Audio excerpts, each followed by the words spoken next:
আজকে আমরা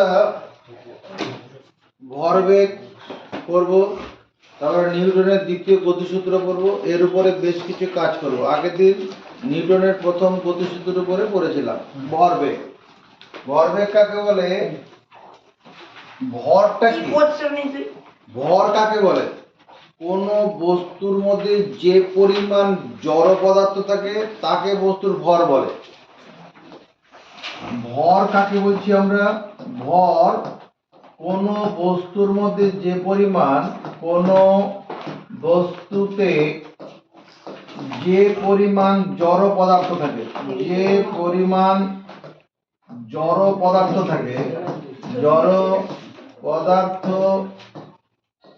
থাকে, কোনো বস্তুর মধ্যে যে পরিমাণ জড় পদার্থ থাকে তাকে কি বলে? তাকে বস্তুর ভর বলে। ভর বলে, মুখস্থ করো। কোন বস্তুতে যে পরিমাণ জড়, এটা কি রোগ হয়েছে নাকি? এটা ওটা কি হয়েছে? এই এদিকে সরে আয়। কোন বস্তুতে যে পরিমাণ জড় পদার্থ থাকে তাকে বস্তুর ভর বলা হয়। যেমন আমার ভর কত? আমার শরীরের মধ্যে যতটা মাংস আছে, হাড় আছে, ওই পরিমাণটাই হচ্ছে ভর। একটা বইয়ের ভর কত? যতটা কাগজ আছে ওর মধ্যে, কাগজের টুকরো যদি হিসাব করি, কাগজের কণাগুলো, সেটা হচ্ছে বইটার ভর হয়। কোনো বস্তুতে যে পরিমাণ জড় পদার্থ আছে তাকে বস্তুর ভর বলা হয়। আর বেগ কাকে বলে? কোনো গতিশীল বস্তু একক সময় যে দ্রুত অতিক্রম করে তাকে বেগ বলে। এগুলো আমরা পড়েছি আগে। কোনো গতিশীল বস্তু একক সময় যে দ্রুত অতিক্রম করে সেটা বেগ। ভরবেগ ভর ও বেগের সমন্বয়ে, ভর ও বেগের সমন্বয়ে বস্তুতে যে পরিমাণ গতির সৃষ্টি হয়, যে পরিমাণ গতির সৃষ্টি হয় তাকে বলে ভরবেগ। তাকে বলে ভরবেগ। মুখস্থ করো। ভরবেগ, ভর ও বেগের সমন্বয়ে। ভর আর বেগ সমন্বয় মানে কি? একসঙ্গে। বস্তুতে যে পরিমাণ গতির সৃষ্টি হয় তাকে বলে ভরবেগ। ভরবেগের পরিমাপ করা হয়, ভরবেগের পরিমাপ করা হয় কিভাবে? পরিমাপ করা হয় ভর ও বেগের গুণফল দ্বারা। বেগের গুণফল। ভরবেগের পরিমাপ করা হয় ভর ও বেগের গুণফল দ্বারা। ভরবেগের পরিমাপ করা হয় কি করে? ভর ও বেগের গুণফল দ্বারা। তাহলে ভরবেগ সমান কি হবে? ভরবেগ সমান হচ্ছে ভর গুণন বেগ। ভর গুণন বেগ মানে বস্তুর বেগ গুণন বস্তুর বেগ। আসলে এই ভর মানে আসলে বস্তুর ভর, বেগ মানে বস্তুর বেগ। তাহলে ভর বেগের একক কি হবে? ভর বেগের একক বুদ্ধি করে বললে কি লিখবো? ভর বেগের একক কি হবে বলো? বস্তুর ভরের একক হবে। বস্তুর ভরের একক গুণন বস্তুর বেগের একক। বেগের একক। তাহলে সিজিএস পদ্ধতিতে ভর বেগের একক, রজত, ভর বেগের একক কি লিখবো? সিজিএস পদ্ধতিতে ভর বেগের একক। সিজিএস পদ্ধতিতে এই ভরের একক কি? ভরের একক বলো গ্রাম। সিজিএস পদ্ধতিতে ভরের একক গ্রাম। আর বেগের একক কি? এটা যে সেন্টিমিটার সেকেন্ড, সেন্টিমিটার পার সেকেন্ড। তাহলে গ্রাম সেন্টিমিটার পার সেকেন্ড। এটাকে আমি লিখতে পারি জি সিএম পার সেকেন্ড। সমর্থন পাবো। আরো লিখতে পারি জি CM S to the power -1। এটা সিজিএস পদ্ধতিতে ভরবেগের একক, এসআই পদ্ধতিতে এসআই পদ্ধতিতে বা এমকেএস পদ্ধতিতে ভরবেগের একক। কে পারবে? ভরবেগের একক এমকেএস পদ্ধতি ভরবেগের একক আছে কেউ? এমকেএস পদ্ধতি, M for metre, K for kilogram, S for second. MKS পদ্ধতিতে ভর, আরে ভাই এইটা দিয়ে লিখতে হবে রে ভাই। এমকেএস পদ্ধতি ভরের একক কি? ভরের একক কেজি। এমকেএস পদ্ধতি ভরের একক কেজি। তারপরে কি এমকেএস পদ্ধতিতে ভরবেগের একক, তাহলে ভরের একক হয়ে গেল, বেগের একক কি? মিটার পার সেকেন্ড না? Metre per second, M per second. তাহলে KG M S to the power -1। মুখস্থ করো। ভরবেগ কাকে বলে? ভর ও বেগের সমন্বয়ে বস্তুতে যে পরিমাণ গতির সৃষ্টি হয় তাকে ভরবেগ বলা হয়। আর ভরবেগ পরিমাপ করা হয় কি করে? ভর ও বেগের গুণফল দ্বারা। তারপরে কি ভরবেগের একক কি করে বার করব? ভরের একক গুণন বেগের একক। তারপরে কি এবার ভর সিজিএস পদ্ধতিতে ভরবেগের একক করলাম, এমকে এবং এসআই পদ্ধতিতে ভরবেগের একক করলাম।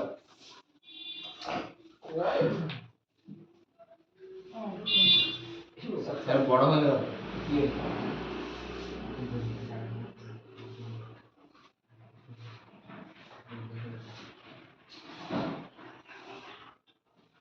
এবার দেখো নিউটনের দ্বিতীয় গতিসূত্র।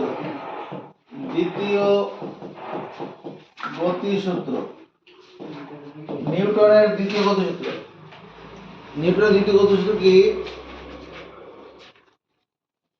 কোন বস্তুর ভরবেগের পরিবর্তন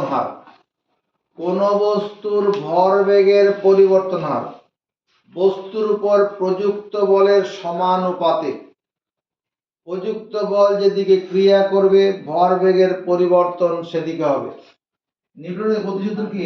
কোন বস্তুর ভরবেগের পরিবর্তন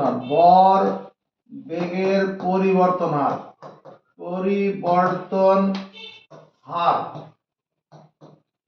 বস্তুর উপর প্রযুক্ত বলের সমানুপাতিক। বস্তুর উপর প্রযুক্ত বলের সমানুপাতিক। প্রযুক্ত বলের সমানুপাতিক। কোন বস্তুর ভরবেগের পরিবর্তন হার বস্তুর উপর প্রযুক্ত বলের সমানুপাতিক। প্রযুক্ত বল যেদিকে ক্রিয়া করে, প্রযুক্ত বল যেদিকে ক্রিয়া করে ভরবেগের পরিবর্তন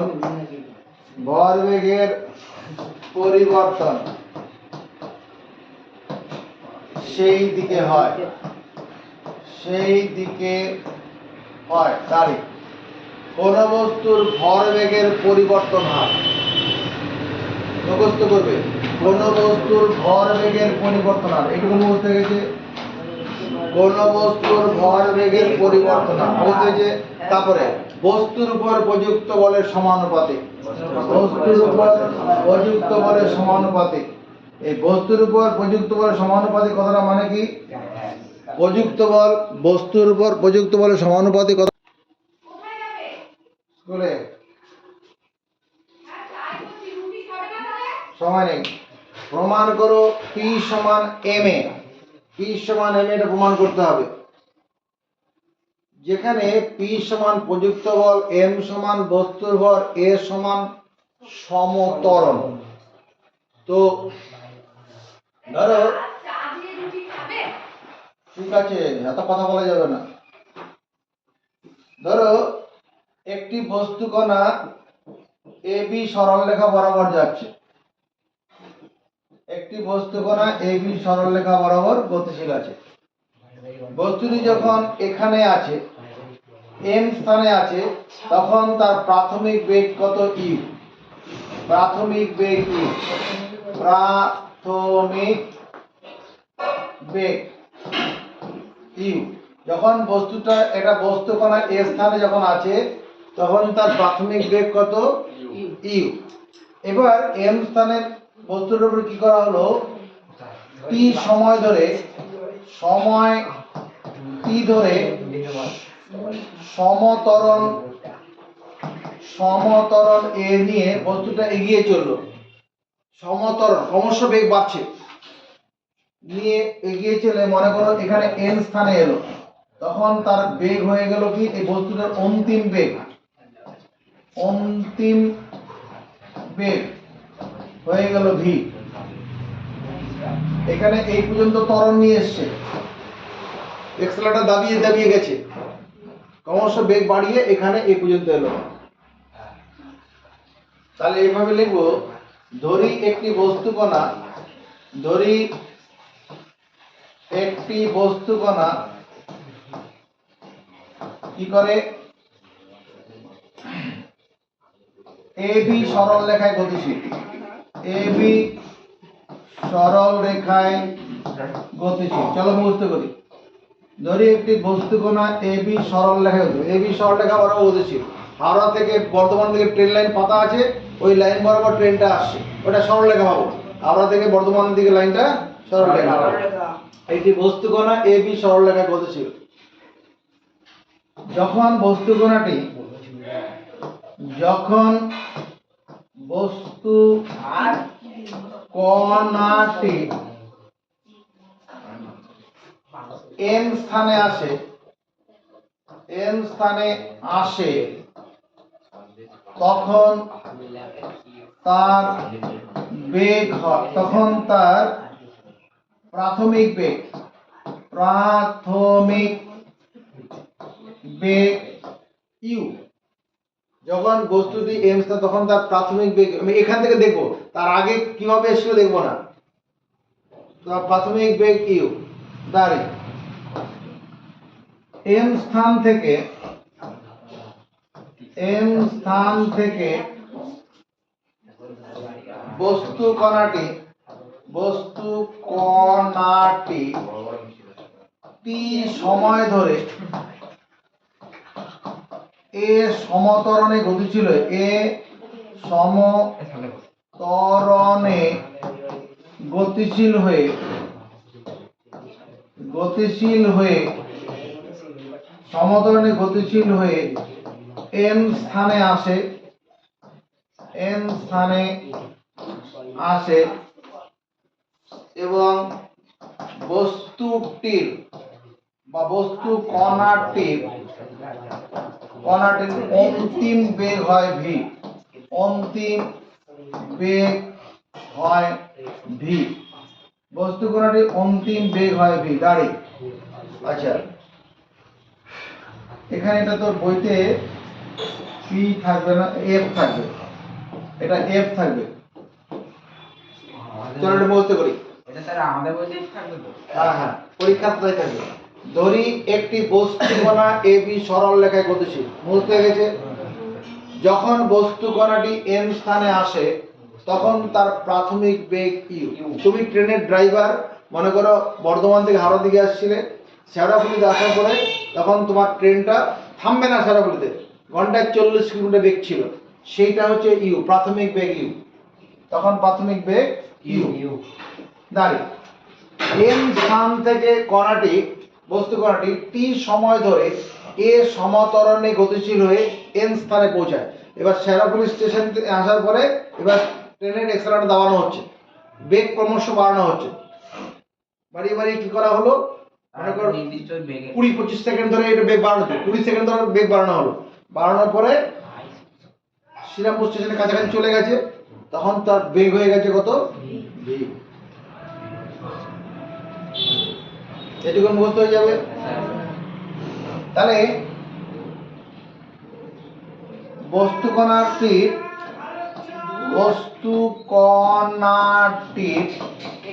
প্রাথমিক ভরবেগ কে পারবে? বস্তু কণাটির প্রাথমিক ভরবেগ, বস্তুটার ভর। ধরি একটি m ভরের বস্তু কণা, এখানে ধরি একটি m ভরের বস্তু কণা, m ভরের বস্তু কণা, m ভরের কথা এখানে লিখতে হবে। ধরি একটি m ভরের বস্তু কণা, এবি সরল রেখায় গতিশীল। তাহলে বস্তু কণাটির প্রাথমিক ভরবেগ কি হবে? আরে ভর আর বেগের সমন্বয়ে যে গতি সৃষ্টি হয় সেটাকে ভরবেগ বলে। আর পরিমাপ করা হয় ভর ও বেগের গুণফল দ্বারা। ভরবেগের পরিমাপ করা হয় কিভাবে? তাহলে এখানে বস্তু কণাটির প্রাথমিক ভরবেগ কত হবে? বলো m ইনটু u। বলো মানবো না? বস্তু কণাটির অন্তিম ভরবেগ রজত কুমার, অন্তিম ভরবেগ, বস্তু কণাটির অন্তিম ভরবেগ, জোরে কথা বল। ভি এল না এন, ভি এন। তুমি কিছু বলছো? বল। M into V, M into V. বাকি মেনে নে। বস্তুর ভর তো একই থাকবে, বেগটা পাল্টাবে। অন্তিম ভরবেগ ভি। তাহলে টি সময়ে ভরবেগের পরিবর্তন,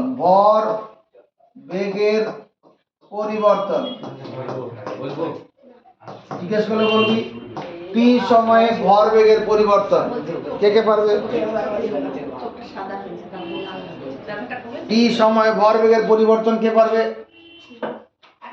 ওই একা কন্টাক্ট নিয়েছে নাকি?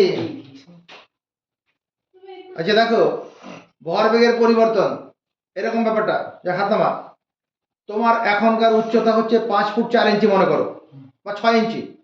আজকে ক্লাস 9-এ পড়ো, 5 ফুট 6 ইঞ্চি। চলো 3 বছর ব্যাকে যাও, তখন তোমার উচ্চতা ছিল 4 ফুট 2 ইঞ্চি। তাহলে উচ্চতার পরিবর্তন কি হলো? বেড়েছে। কতটা বেড়েছে?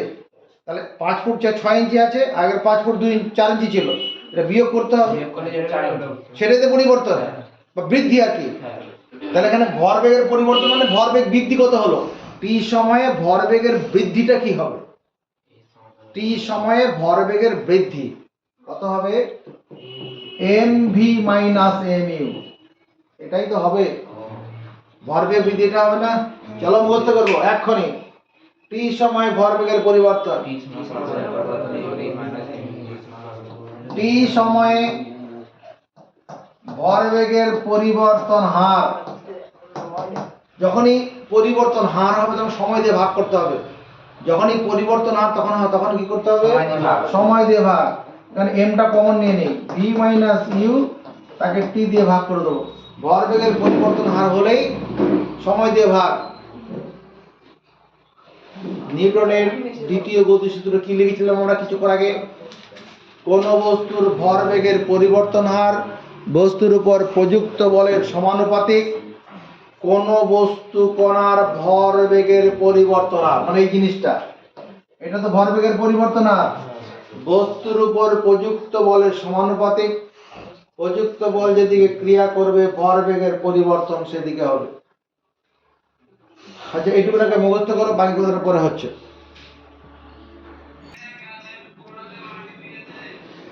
নিউটনের দ্বিতীয় গতিসূত্র ছিল কোন বস্তুর ভরবেগের পরিবর্তন হার বস্তুর উপর প্রযুক্ত বলের, নিজেরা দেখে না,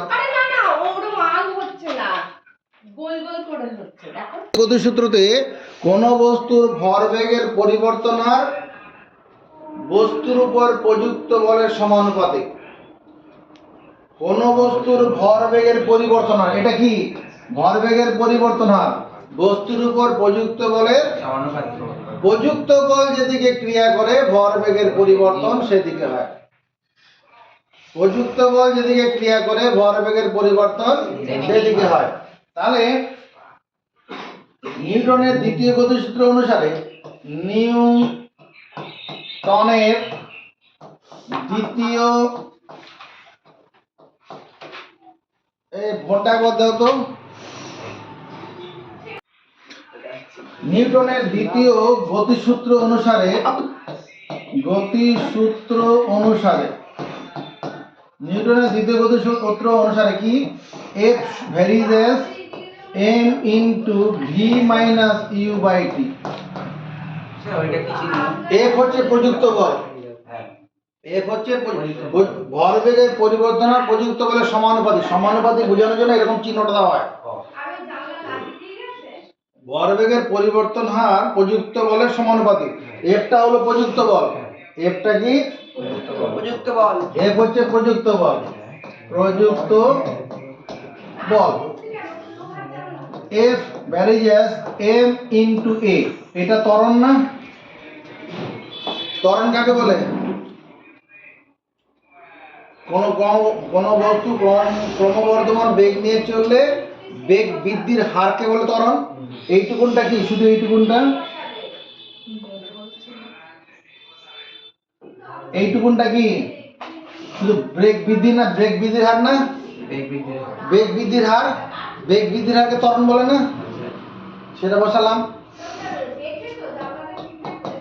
k ইন্টু এম এ। কে হলো অশূন্য ভেদ ধ্রুবক। কে হলো অশূন্য ভেদ ধ্রুবক। এবার দেখো, যদি m সমান 1, f সমান 1 এবং a সমান 1 হয়, তবে যদি m এর মান 1 মানে বস্তুর ভরটা 1, f 1 প্রযুক্ত বল 1 আর ত্বরণ 1 যদি হয়, তাহলে কি হবে? 1 সমান k ইন্টু 1 ইন্টু 1, 1 সমান k হবে। অতএব তুমি লিখবে f সমান 1 into m into a। f সমান m a। প্রমাণিত।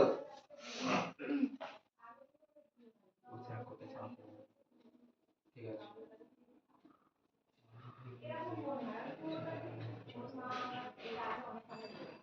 এই যে নিউটনের দ্বিতীয় গতিসূত্র আছে, নিউটনের দ্বিতীয় গতিসূত্র যেটা আমরা আছে, নিউটনের দ্বিতীয় গতিসূত্র থেকে প্রথম গতিসূত্রটি ব্যাখ্যা করতে বলা হয়। অনেক সময় পরীক্ষার প্রশ্নে বলা হয় নিউটনের দ্বিতীয় গতিসূত্র থেকে প্রথম সূত্রটি ব্যাখ্যা করো। নিউটনের দ্বিতীয় গতিসূত্র থেকে নিউটনের দ্বিতীয় গতিসূত্র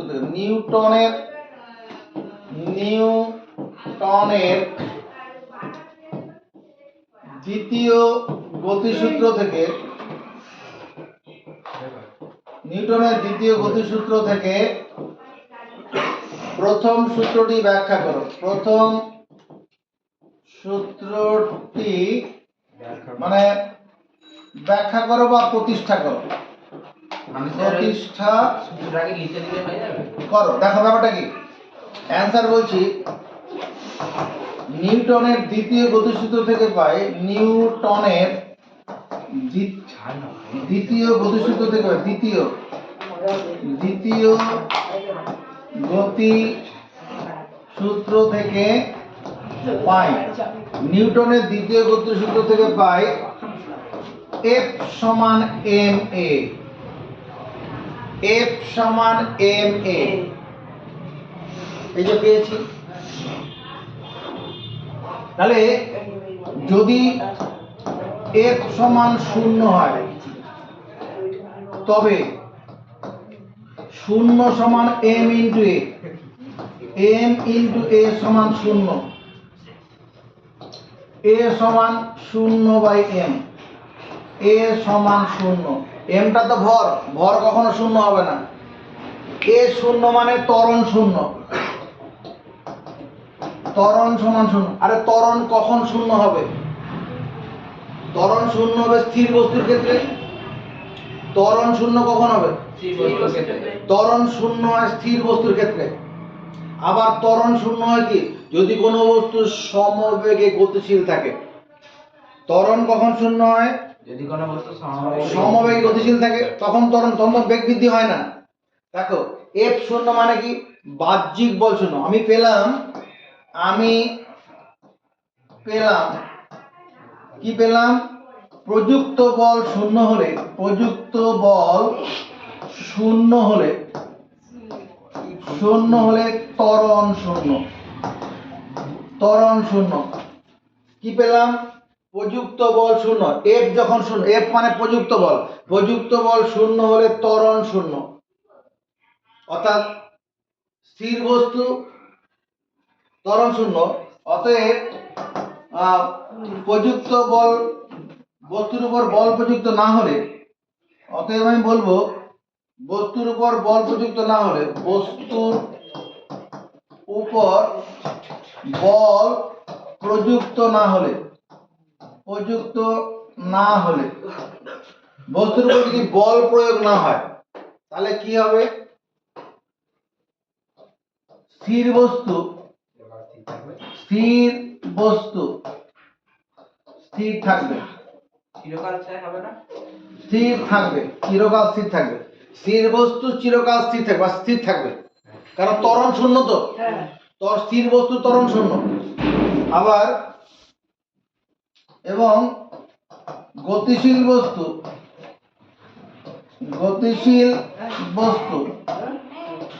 সমবেগে সরল রেখায় চলতে থাকে। গতিশীল থাকবে, ত্বরণ শূন্য। সমবেগে সরল রেখায় গতিশীল থাকবে, তাহলে তখন বেগ আর বাড়বে না, ত্বরণ শূন্য। এটাই নিউটনের প্রথম গতিসূত্র। বাইরে থেকে বল প্রযুক্ত না হলে স্থির বস্তু চিরকাল স্থির থাকবে, গতিশীল বস্তু সমবেগে সরল রেখায় গতিশীল থাকবে। বুঝা গেছে? আচ্ছা। এটা লিখে নিয়ে বাড়ি চলে যাবি। দিয়ে দাও, আমি চলে যাবো এখনই।